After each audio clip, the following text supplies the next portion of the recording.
now we, know for certain that 10,000 Palestinians killed in this month-long bombing of the small area of the Gaza Strip, 140-ish square miles around that. And we had speculated on this program before that we felt that it was likely that the Israeli government would use this as an excuse to continue to occupy the Gaza Strip or annex it.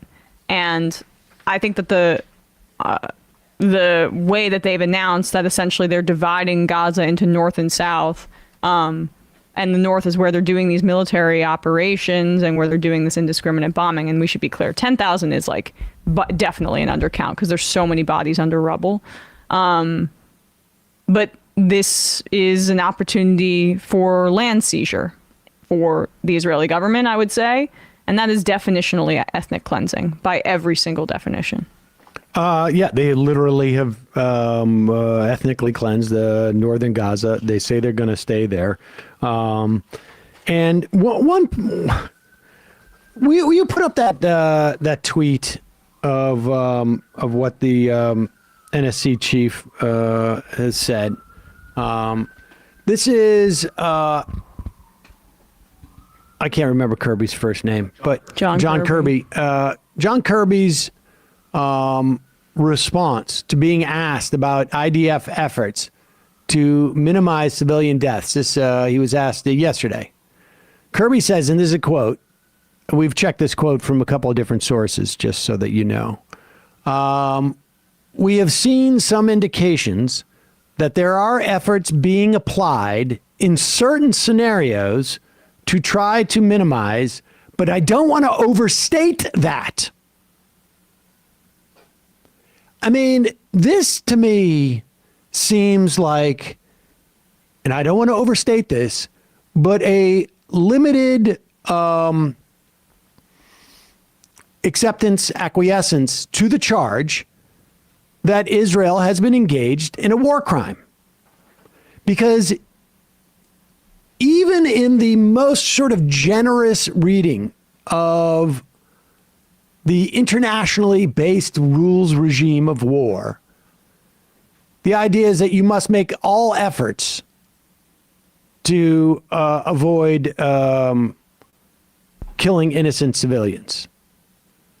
And he's saying that they have only seen, they only see that there are efforts being applied in certain scenarios. Oh, I mean, how many caveats can you count there? 3 in a, 2-sentence quote there? Here's what's also enraging about this. And Ayabe says, I'm really puzzling over the fact that Biden can't or won't call for a ceasefire. I'm wondering if they're throwing the election. Do you think they even care? There's a huge chance they'll lose. Do you think they're actually aware of it? I don't want to waste too much time pondering over that, but it had really wrecked my brain. Curious to hear what you say. Well, first off, I suspect that they don't see it as the political liability that you do. They may be wrong in that point, but I just don't think they see it as the political liability, or that it won't be a liability a year from now. That's my guess. Or they're banking on the idea that there's fundamentally no difference between Biden and Trump on this issue. I mean, even the Republican Congress wants to send that $14 billion to Israel. You've got Trump's former Interior Secretary Ryan Zinke, who wants to ban Palestinians from coming into this country. Donald Trump moved the embassy to Jerusalem. Marsha Blackburn saying that Rashida Tlaib is calling for the genocide of Jews. But here's the part that I find really just enraging in many, well, one of the parts that I find enraging. Today, or yesterday, I should say, we saw 2 different pieces basically saying the same thing. In the New York Times, Biden confronts the limits of U.S. leverage in 2 conflicts. That's from the New York Times by David Sanger. In the Washington Post, White House, frustrated by Israel's onslaught, but sees few options. In this, pull up the Times one if you can. And then to get the Washington Post. I'm going to read just from the Sanger piece. The Sanger piece is almost something that you'd want to like hang in your art gallery. It is fascinating. And you're going to have to trust me because I'm not going to read the entire piece. But scroll down. It says, for 10 days, the Biden administration has been urging Prime Minister Benjamin Netanyahu to allow for humanitarian pauses in the bombing of Gaza, hoping that the $3.8 billion a year in American security assistance would carry with it enough influence over the Israeli leader's tactics. So just in and of itself. Okay, now hold on. Okay. It has not. Yeah. Mr. Netanyahu rebuffed Mr. Biden's push for greater efforts to avoid civilian casualties in a phone call on Monday, and he's pushed ahead with what he's called mighty vengeance for the October 7th attack, using huge bombs to collapse Hamas's network of tunnels, even if they also collapse whole neighborhoods in Gaza. Now, I mean, and then I'm going to skip down. The other two is just sort of like... Then there's three paragraphs talking about Ukraine. There's a long history of U.S. presidents realizing they don't have as much leverage over Israel as they thought, said Representative Seth Moulton, Massachusetts Democrat, former Marine. And then he talks about Ukraine. Then there's another paragraph that just talks about the history of these things and somebody talking about Hamas and Putin. And then Mr. Biden brings to a passion to these fights that he reaches back to his days as chairman of the Senate Foreign Relations Committee and vice president. His aides report that he believes history will remember him for how he defended democracy against forces of chaos, terror, and dictatorship. Okay, and that's just about it. There are two sort of like things that seem to be missing from that. A fundamental understanding of what leverage means? Well, there's also $14 billion in the pipeline to go to Israel on top of the 3.8. That's not mentioned once in this piece on how frustrated the administration is that they don't have any leverage. Are they not aware that there's $14 billion that they have said we want to go to Israel? Yeah. Two, I would also add that those huge bombs to collapse Hamas's network of tunnels, even if they also collapse whole neighborhoods in Gaza, it's not so much, I mean, it's bad to collapse buildings. Yes. That's obviously very bad. Making millions homeless, 1.5 million displaced. But there's also the issue of what happens when buildings collapse on children in one of the most densely populated areas on the planet. When you see two pieces come out in the same day that are essentially the same pieces, the New York Times, Sanger's doing his piece, Biden confronts the limit of the U.S. leverage in two conflicts, and then put up this Washington Post one. White House frustrated by Israel's onslaught, but sees few options. We've tried nothing and we're all out of options. We've tried nothing and nothing's working. Now, to be fair, this piece is longer and more in depth. But I want to read this one paragraph from it. It is deep, deep into the piece. So scroll down, see if you can find it, Bradley. It starts with Washington's is Israel's largest military backer. Now, it's sort of amazing. Yeah, there you go. It's sort of amazing that you go through... Can you scroll through? Well, can you scroll through this piece? Maybe highlight that so you can return to it, and then scroll through. Look at how long this piece is before we get to where the leverage is from. Okay, keep going down, keep going down, keep going down, keep going down, keep going down, keep. Okay. Washington is Israel's largest military backer, and the White House has asked Congress for an additional $14 billion in aid for Israel in the wake of the Hamas attacks. But administration officials and advisors say the levers of the United States theoretically has over Israel, such as conditioning military aid on making the military campaign more targeted, are non-starters. partly because they would be so politically unpopular in any administration, and partly because they'd say Biden himself has a personal attachment to Israel. Now, I don't know what it means they would be so politically unpopular in any administration means, other than them basically saying that the blob, as it were, regardless of who is president, would have a problem with the $14 billion in aid. I mean, that number doesn't come out of the blue, right?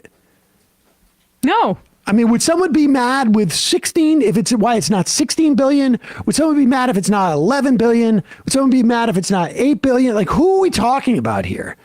The idea that the leverage is theoretical is not theoretical. That is not theoretical. It is, no one is using that leverage. They have decided not to use the leverage because it is a non-starter to even mention not giving it to them. I mean, and even though there are dissent cables being filed within the State Department of many workers there essentially saying, well, this is untenable and this is a genocide, and I do not want to sign my name to this. The dissent cables started in the Vietnam War for people to express internally their, frustrations, but we need to start seeing even more resignations over this to get the message really through here, not just internal cables. Warsucks asks this question, which has been asked many times on the show. We've answered it many times. But Sam, what would a one-sided ceasefire look like? Well, what a one-sided ceasefire would look like is sort of the opposite of the one-sided bombing campaign we see right now. Okay? So what you would do is you would no longer level. You would no longer level Gaza. You would no longer drop bombs indiscriminately on Gaza. And on the hostages that are there, by the way. And you would stop.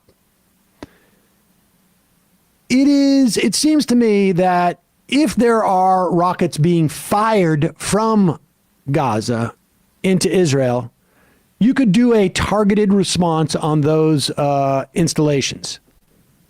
And a targeted response on Hamas, if you'd like, as well, in terms of like special operations. I mean, we're not talking about a military that is starved for resources at this point.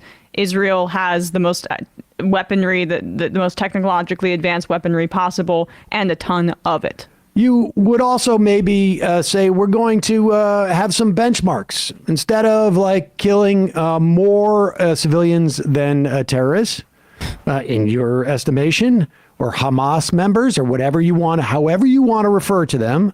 Instead of saying we're going to do 10 to 1 or 5 to 1 or 1 to 1, maybe you would say we need to be sure of killing X number of military versus civilians at that point. But that would be a rational response, and that's not what they're engaging in. Let me answer this question. I mean, I want to answer this question because this person keeps asking the same question. What's a good idea to how to deal with Hamas? I think this is a bad idea on how to deal with Hamas, because you may get rid of the organization Hamas. I don't think you will. The leaders are in Qatar.